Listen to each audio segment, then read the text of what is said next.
Hundreds of people crowd onto a colonial-era suspension bridge over the Machu River in western India.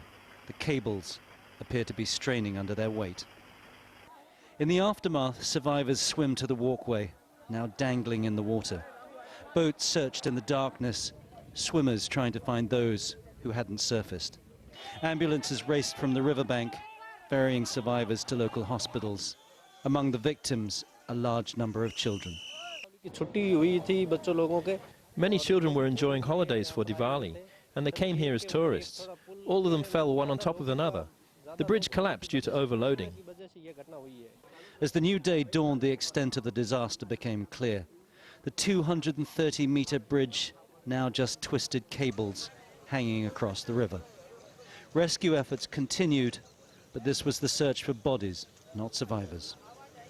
And questions about why a bridge that had been closed for renovations for 6 months and only reopened last week was clearly not safe.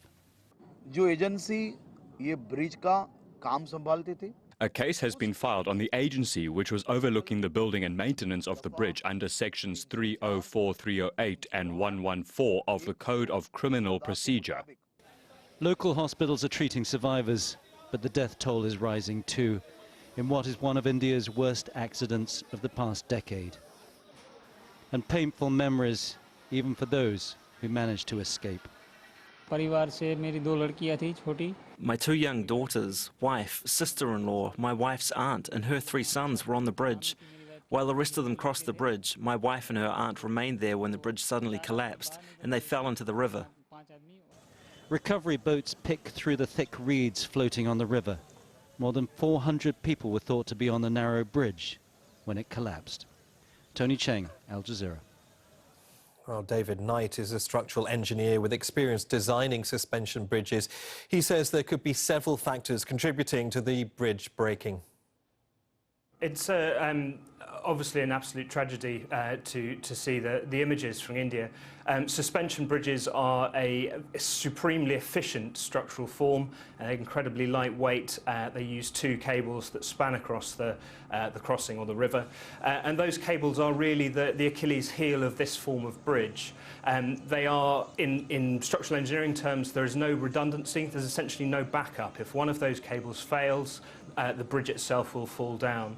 And that appears to be what has happened in this instance. It's very hard from this distance to be sure why that cable has failed. There are a number of reasons, but given the age of the bridge, it's to be expected that over that time frame, that cable may have weakened, perhaps through lack of maintenance or rust or aspects like that perhaps haven't been picked up over time. And the checking that goes into ensuring a bridge is suitable for use is vital to maintain public safety.